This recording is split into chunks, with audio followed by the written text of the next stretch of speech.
ఈ శుక్రవారపు ఉపవాస కూడికలో మన ధ్యానాంశంగా అంతకంతకు అనేటువంటి మాటను ధ్యానం చేస్తూ మన జీవితాలకు అన్వయించుకుందాం. అంతకంతకు ఏం చేయాలి? అంతకంతకు అంటే ఆదికాండం 1వ అధ్యాయం 28వ వచనంలో ఈ సృష్టిని కలగజేసినప్పుడే తన స్వరూపంలో చేయబడినటువంటి మానవుని ఎడల దేవుడు కలిగి ఉన్నటువంటి సంకల్పం, దేవుడు మనలను ఏ విధంగా ఉండాలని ఉద్దేశించాడు అంటే కనుక 1వ అధ్యాయం ఆదికాండము 28వ వచనంలో దేవుడు వారిని ఆశీర్వదించను.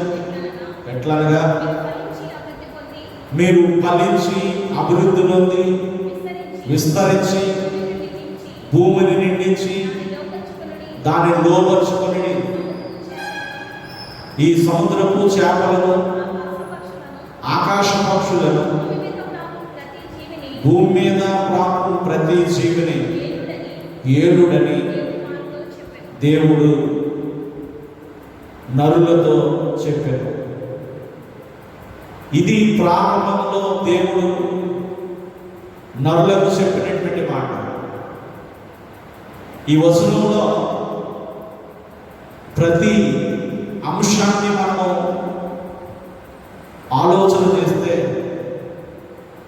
అందులో మొదటిది మీరు ఫలించండి, రెండోది మీరు అభివృద్ధి పొందండి, మూడవది మీరు విస్తరించండి, నాలుగోది మీరు ఈ భూమిని నిండించండి, తర్వాత దీన్ని అంతటిని మీరు లోపరుచుకోనండి, అలాగే ఈ సృష్టిని అంతటిని కూడా మీరు ఏలండి. ఇది దేవుడు మనుషులకు ఇచ్చినటువంటి ఆధిక్యత. వీటిలో ఫలించటం కానీ, అభివృద్ధి పొందటం కానీ, విస్తరించటం కానీ, నిండించటం కానీ, లోపరుచుకోవటం కానీ, ఏలటం కానీ అన్నీ కూడా దేనికి నిదర్శనంగా ఉన్నాయి అంటే ఫలింపు, అభివృద్ధి, విస్తరించడం. అంటే అది దినదినము కావచ్చు, లెక్కించుకునే పరిస్థితిని కాలమానాన్ని బట్టి దినదినము లేదా వారము లేదా నెల సంవత్సరం ఏమవ్వాలి అంటే పెరుగుతూ ఉండాలి. అది దేవుని యొక్క ఉద్దేశం. అందుకనే మన ధ్యానాంశం ఏంటంటే అంతకంతకు ఏమవ్వాలి? ఈ వచనం ప్రకారంగా అభివృద్ధి పొందాలి, విస్తరించాలి, మన జీవితాలను పరిశోధన చేసుకుందాం. దేవుడేమో మనల్ని అంతకంతకు ఎదగాలి, ఉన్నతమైన స్థితికి వెళ్ళాలని ఆయన అనుకుంటే కొద్దిమంది జీవితాలు దేవుడు చెప్పినట్లుగా అభివృద్ధి పొందుతూ ఉన్నాయి, విస్తరిస్తూ ఉన్నాయి, ఫలిస్తూ ఉన్నాయి. కొద్దిమంది జీవితాలేమో నానాటికి దాన్ని ఏమంటే నీరసించిపోవడం, నానాటికి అభివృద్ధి లేకపోవడం, నానాటికి కృషించిపోవడం జరుగుతుంది. కనుక ఈ రోజున మన ధ్యానాంశాన్ని ఆలోచించారు. ఒక వ్యక్తి కానీ ఒక కుటుంబం కానీ అంతకంతకు ఎదుగుచూ ఉన్నాడు అంటే కారణం ఏంటి? అదే సమయంలో ఒక కుటుంబమేమో అంతకంతకు, ఒక వ్యక్తి అంతకంతకు అభివృద్ధి పొందకపోవడానికి కారణం ఏంటి? ఇలాంటి సంఘటనలు కొన్ని పరిశుద్ధ గ్రంథంలో రాయబడ్డాయి. వాటిని మనం ఆలోచించేద్దాం. 2వ సమూయేలు గ్రంథం 3వ అధ్యాయము 1వ వచనాన్ని చదువుతున్నప్పుడు 2 కుటుంబాలను కూర్చునేటువంటి మాటలు ఇక్కడ మనకు కనబడుతున్నాయి. సౌలు కుటుంబీకులను, దావీదు కుటుంబీకులను బహుకాలము యుద్ధము జరగగా దావీదు అంతకంతకు ప్రబలెను, సౌలు కుటుంబం అంతకంతకు నేరసిల్లెను. ఇక్కడ 2 కుటుంబాలు కనబడుతున్నాయి. ఈ 2 కుటుంబాలను కూడా మనం బాగుగా ఆలోచన చేయగలిగితే 2 కుటుంబాలకు ఒకే పరిస్థితులు ఉన్నాయి. సౌలును దేవుడే ఏర్పాటు చేసుకున్నాడు, దావీదును కూడా దేవుడే ఏర్పాటు చేసుకున్నాడు. ఇశ్రాయేలును పరిపాలన చేయడానికి తగిన వారు వీరే అని ఏర్పాటు చేసుకున్నాడు. ఆ బాధ్యతలు వారికి అప్పగించాడు. అయితేనంట ఈ 2 కుటుంబాల్లో ఒకే పరిస్థితులు ఉన్నాయి. ఏం జరుగుతుంది? వారికి యుద్ధం జరుగుతుంది. అంటే ఇద్దరు ఒకే పరిస్థితి గుండా ప్రయాణం చేస్తూ ఉన్నారు. సర్వసాధారణంగా ఒకరికేమో మంచివి, ఒకరికేమో చెడ్డవి ఇస్తే ఈ మంచి వాటి వల్ల వీళ్ళు అభివృద్ధి చెందారంటే ఈ చెడ్డ వాటి వల్ల ఏమో వీళ్ళు అభివృద్ధి పొందలేదు అనుకోవచ్చు. అలా లేదు. ఇక్కడ 2 కుటుంబాలకు సమానమైనటువంటి పరిస్థితి, యుద్ధం జరుగుతుంది. యుద్ధము అనేది ఆనాటి పరిస్థితుల్లో యుద్ధము అయితే ఈ రోజున మన క్రైస్తవ విశ్వాస జీవితాలు కూడా అపోస్తులైనటువంటి పౌలు చెప్పేటువంటి మాట, క్రైస్తవ జీవితమే ఒక పోరాటం, యుద్ధం. కనుక ఇప్పుడు మనం శత్రువైన సాతానుతో యుద్ధము చేసేటువంటి క్రమంలో దావీదు అంతకంతకనేమో వర్ధిల్లాడు, సౌలు కుటుంబమేమో అంతకంతకి కూడా నేరసిల్లిపోయింది.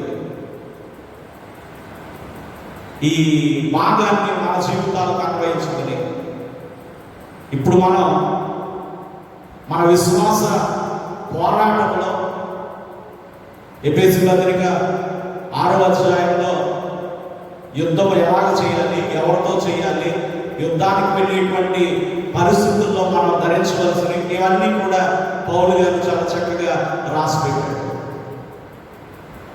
శత్రువైన సాతానుతో మనం యుద్ధం చేస్తూ ఉండాలి. ఈ యుద్ధంలో అంతకంతకు మనం విజయం సాధించగలుగుతామా, అంతకంతకు ఒకవేళ అపజయాన్ని పొందుకుంటున్నామా? ఇక్కడ రాయబడినటువంటి మాటలు, దావీదు కుటుంబం అంతకంతకు వర్ధిల్లింది, సౌలు కుటుంబం అంతకంతకునేమో నీరసలింది. కారణం ఏమై ఉండొచ్చు? ఎందుకు ఇలా జరిగింది అంటే కనుక ఈ రెండింటికి తేడా, ఈ 2 కుటుంబాలకు మధ్య ఉన్నటువంటి వ్యత్యాసం ఏంటంటే దేవుడు చూస్తూ ఉన్నాడు. హృదయాలను పరిశీలన చేసేటువంటి దేవుడు సౌలు హృదయాన్ని చూస్తూ ఉన్నాడు, దావీదు యొక్క హృదయాన్ని చూస్తూ ఉన్నాడు. అయితే సౌలు యొక్క హృదయము దేవుని దృష్టికి యథార్థమైనదిగా లేదు. ప్రారంభంలో బాగానే ఉన్నాడు, కానీ ఆ తర్వాత మనసును చెడిపేసుకున్నాడు. అసూయ, స్వార్థం, ఈ విధమైనటువంటి కొన్ని అవలక్షణాలు సౌలులోనికి వచ్చాయి. అందును బట్టి అతడు విజయాన్ని పొందలేకపోయాడు. దావీదేమో అంతకంతకు వర్ధిల్లుతూ ఉన్నాడు. ఈ రెండు సంఘటనలకి, ఈ రెండు కుటుంబాలకి ఒకరేమో పెరగటం, ఒకరేమో తగ్గటం. కారణం ఏంటంటే వారు దేవుని ఎడల చూపుతున్నటువంటి మనసు అనొచ్చు, హృదయం అనొచ్చు, దీన్ని బట్టే ఆధారపడి. 2వ సమూయేలు గ్రంథం 5వ అధ్యాయము 10వ వచనంలో దావీదుని గురించి మరొక పర్యాయం మాట రాయబడుతుంది. దావీదు అంతకంతకు వర్ధిల్లెను. దావీదట అంతకంతకు వర్ధిల్లాడు. ఎందుకు వర్ధిల్లాడు అని మనం ప్రశ్నించుకుంటే ఇక్కడే మనకి సమాధానం దొరుకుతుంది. సైన్యములకు అధిపతి అయిన యెహోవా దావీదుకు తోడై ఉన్నాడు. అంటే దీని అర్థం ఎవరికి తోడై లేడు? సౌలుకి తోడుగా ఉన్నాడు.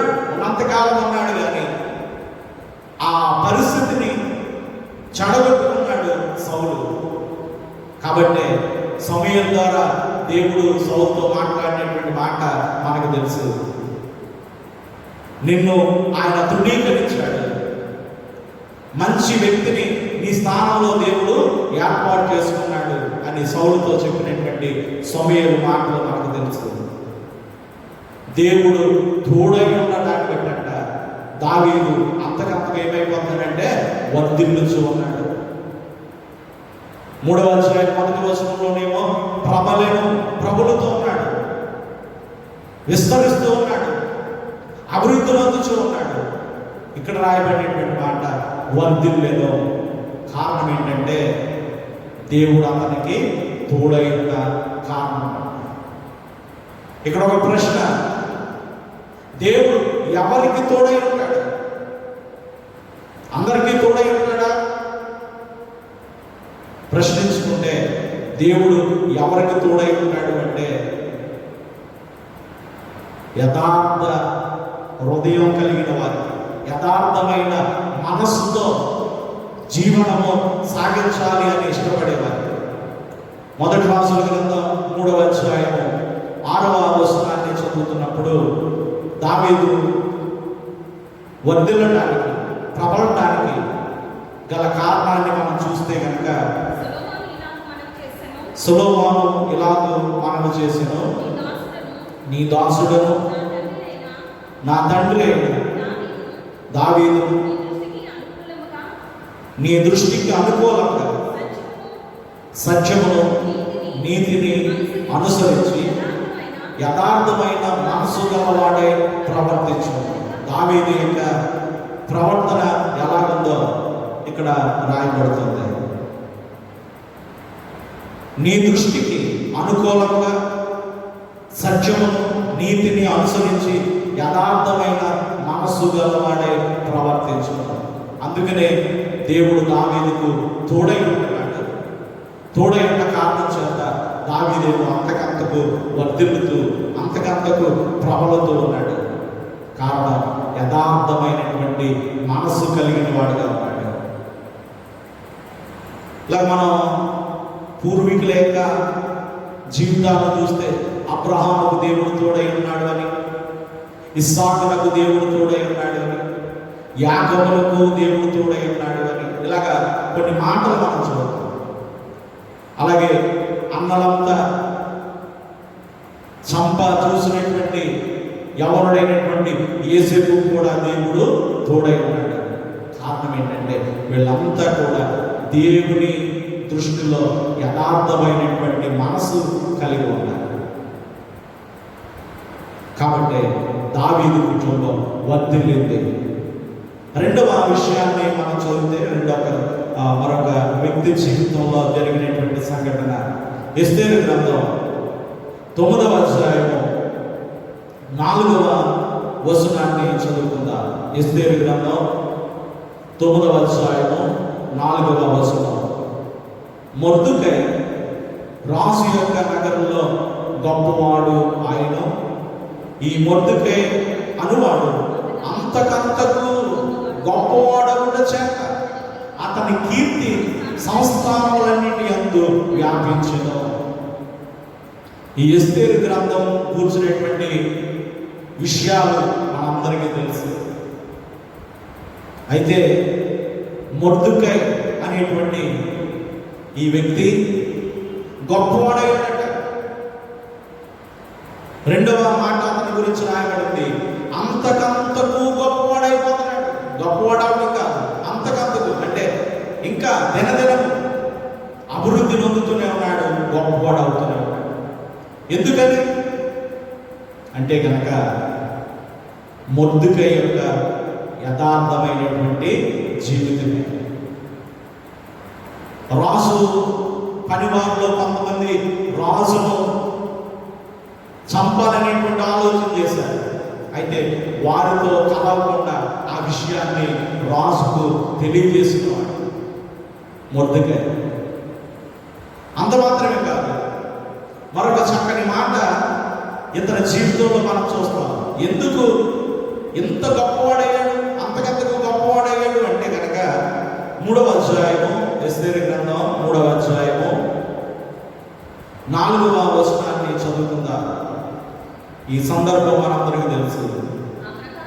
రాజు దగ్గర ఉండేటువంటి హామాను అందరూ అతనికి నమస్కారం చేస్తున్నారు. మొదటి వచనం నుంచి మాటలు మనకు కనపడతాయి. అందరూ అతనికి లేచి సాష్టాంగ నమస్కారం చేస్తూ ఉన్నారు. కానీ మొర్దుకై మాత్రం అలాగే చేయట్లేదు. కారణం ఏంటని అడుగుతున్నారు. 4వ వచనాన్ని చదువుతున్నప్పుడు, ఈ ప్రకారం వారు ప్రతి దినము అతనితో చెప్పుచూ వచ్చినను అతడు వారి మాట చెవిని పెట్టకపోయాడు. కనుక వారు మొర్దుకై యొక్క మాటలు స్థిరపడమో లేదో చూతుమని దాన్ని హామానుకు తెలిపిరి. అయ్యా, నీ వస్తువున్నప్పుడు నీ ఎదుట లేవకుండా, నీకు నమస్కారం చేయకుండా ఒక వ్యక్తి ఉంటున్నాడు అని హామానుకు తెలియజేశాడు. ఇక్కడ అంటున్నాడు కదా, యాలయనగా అతడు నేను యూదుడను కనుక ఆ పని చేయజాలని వారితో చెప్పాను. ఎందుకు ఈ సంస్థానంలో మొర్దుకై అంతకంతకు గొప్పవాడయ్యాడు అంటే కనుక అతడు ఒక లక్షణాన్ని కలిగి ఉన్నాడు. ఏమంటున్నాడంటే ఇక్కడ చెప్పబడినటువంటి మాట, యాలయనగా అతడు నేను యూదుడును కనుక మిగిలిన వారందరూ చేసినట్లుగా నేను ఆ కార్యాన్ని చేయను. ఏంటి ఏ కార్యం? అధిపతికి సాష్టాంగ పడటం. అది యూదులకు చేయదగిన కార్యం కాదు. ఎందుకంటే ఆజ్ఞల్లో మొట్టమొదటి ఆజ్ఞ, నీ దేవుడైన యెహోవాను నీవు పూజించాలి, సాగిలపడాలి. ఆయన తప్ప వేరొక దానికి నీవు పూజించబడదు. కాబట్టి నమస్కారం అంటూ చేస్తే కనుక సాగిలపడి అది ఎవరు చేయాలి అంటే దేవుడైన యెహోవాకే చేయాలి.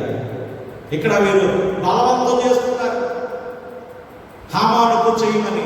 కానీ ఇక్కడ ఒకే మాట అన్నాడు, నేను ఎవరిని?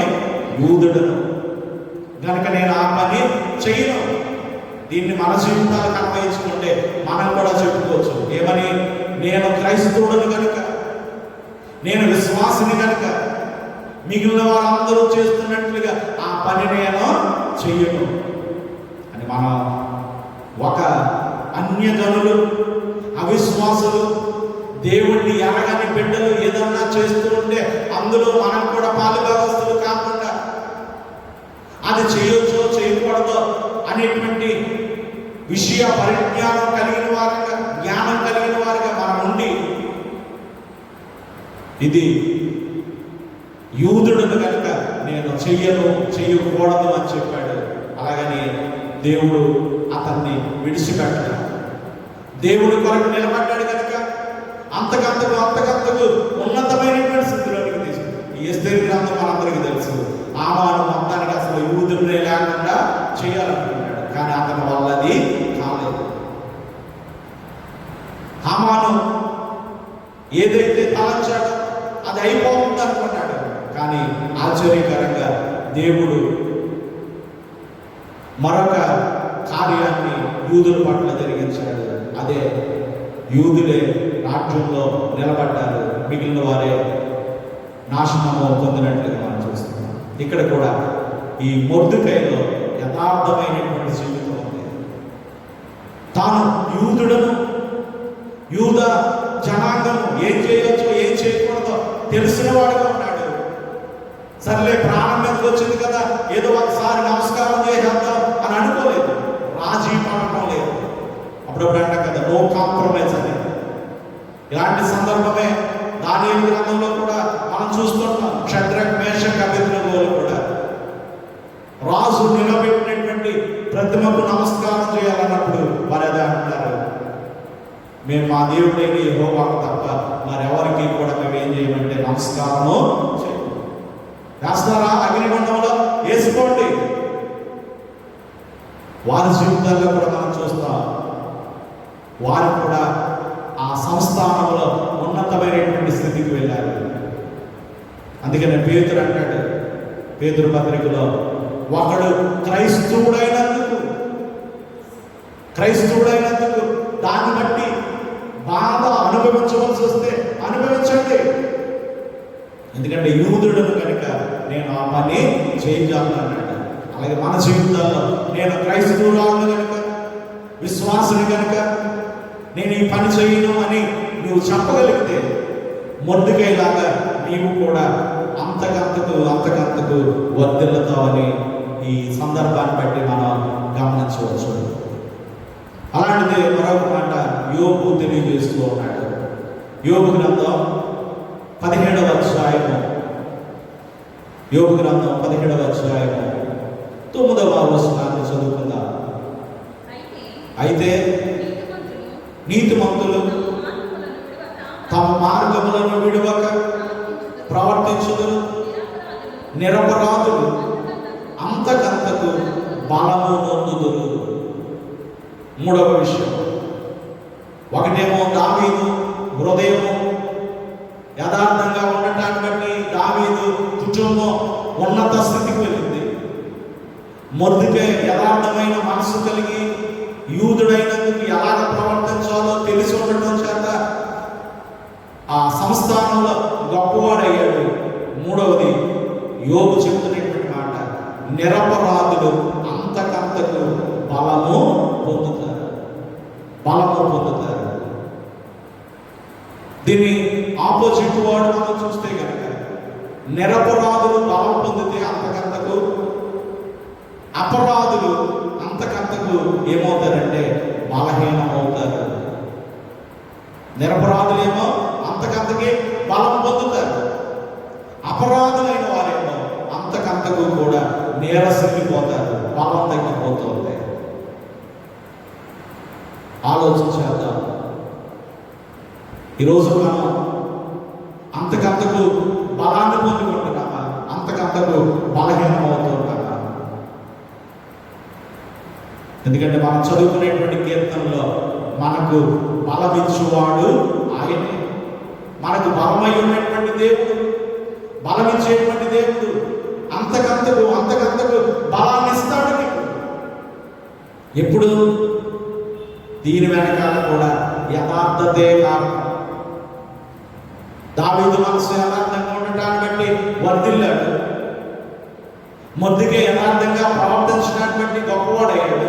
మూడవదిగా మనం చూస్తే అంతకంతకు బలపడాలి అంటే దాని వెనక కూడా ఏముందంటే, పరిశుద్ధ గ్రంథంలో మాట చదువుదాం. 2వ దినవృత్తాంతాల గ్రంథం 16వ అధ్యాయం 9వ వచనంలో దేవుడు అంట చూస్తూ ఉన్నాడట, తన ఎడల యథార్థ హృదయం గలవారిని బలపరచుటకై యెహోవా కనుదృష్టి లోకమంతటా కూడా సంచారము చేయించుకున్నది. ఎవరిని చూస్తున్నాడంట ఆయన?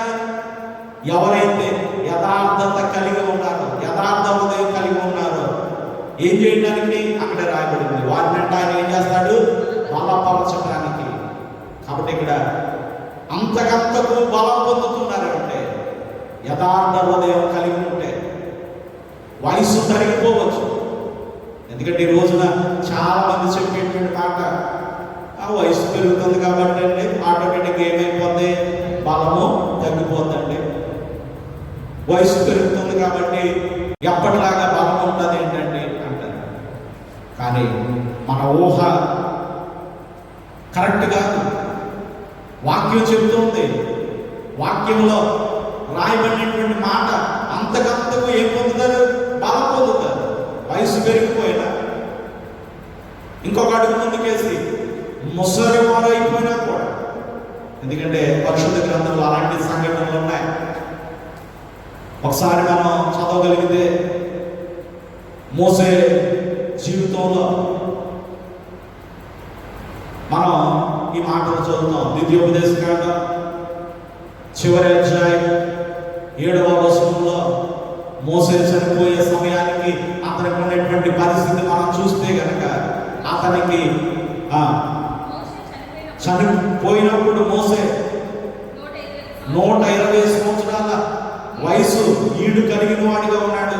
అతనికి దృష్టి మాన్యము లేదు. రెండవది అతని సత్తువ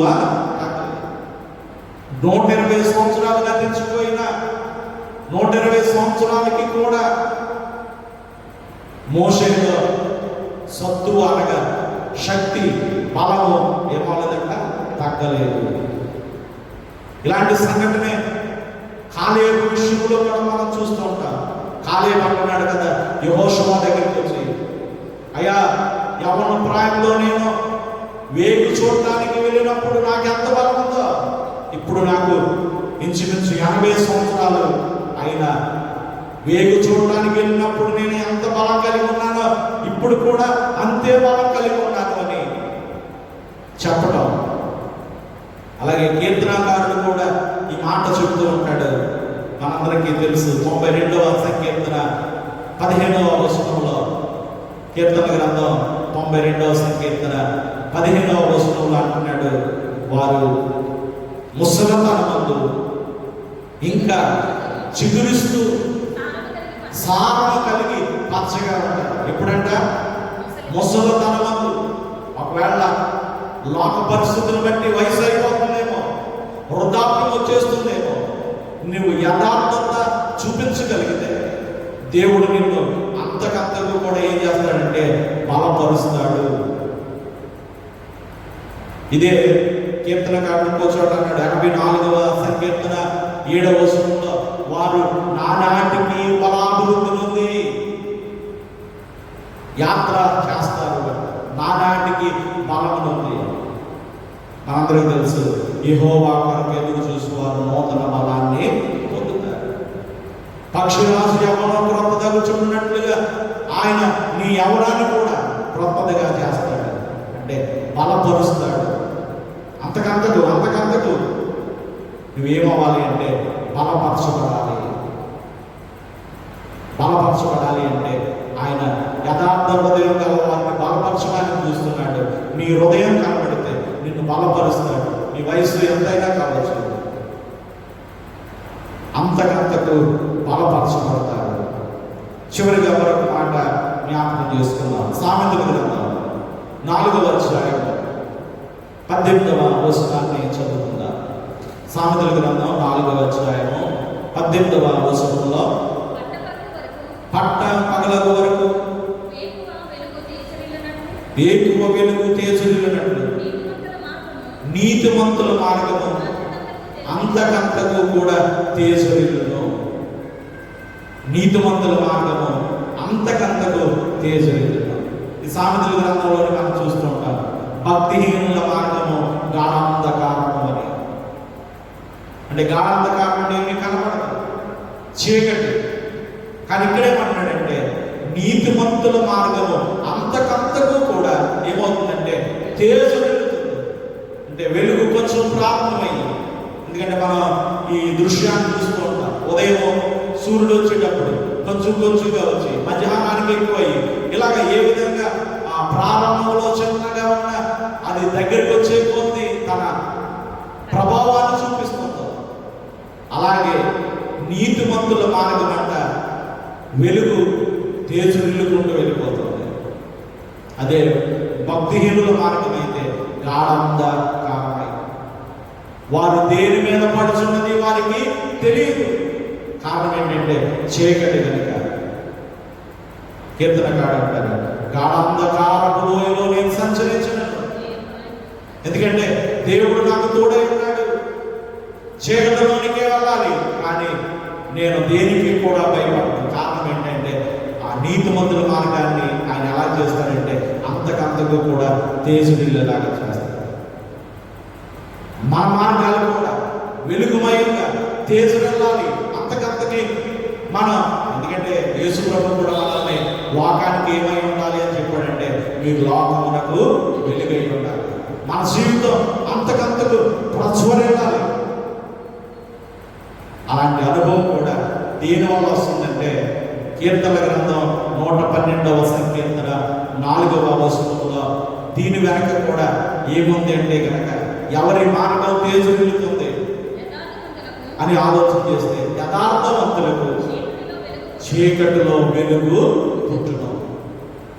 ఈ 4 సంఘటనల వెనక యథార్థమైనటువంటి హృదయము, యథార్థమైన మనస్సు వల్లే దావీదు కుటుంబం ప్రబలింది. దావీదు వర్ధిల్లాడు. మొర్దెకై యథార్థ జీవితాన్ని బట్టి గొప్పవాడయ్యాడు.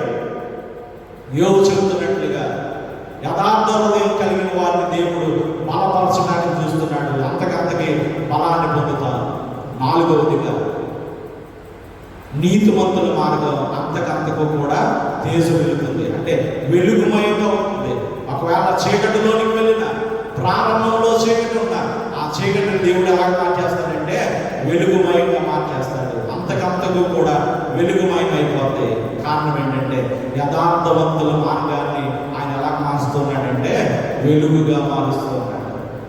కాబట్టి మనం ఆలోచన చేసుకుంటాం, నేను ఎందుకు ఇంకా అభివృద్ధి పొందలేదు, నేను ఎందుకు ఇంకా విస్తరించలేదు, నేను ఎందుకు ఇంకా ఒకవేళ నీరసిల్లిపోతున్నానేమో, బలాన్ని కోల్పోతున్నానేమో, నా స్థితిని నేను కాపాడుకోలేదేమో ఆలోచన చేసుకుందాం. దీని అంతటి వెనక ఒకే ఉద్దేశం, యథార్థమైనటువంటి హృదయం, యథార్థమైనటువంటి మనసు. దేవుడు కోరుకునేది అదే. కనుక మన హృదయాన్ని యథార్థంగా మార్చుకుందాం. అటు కృప దేవుడు మన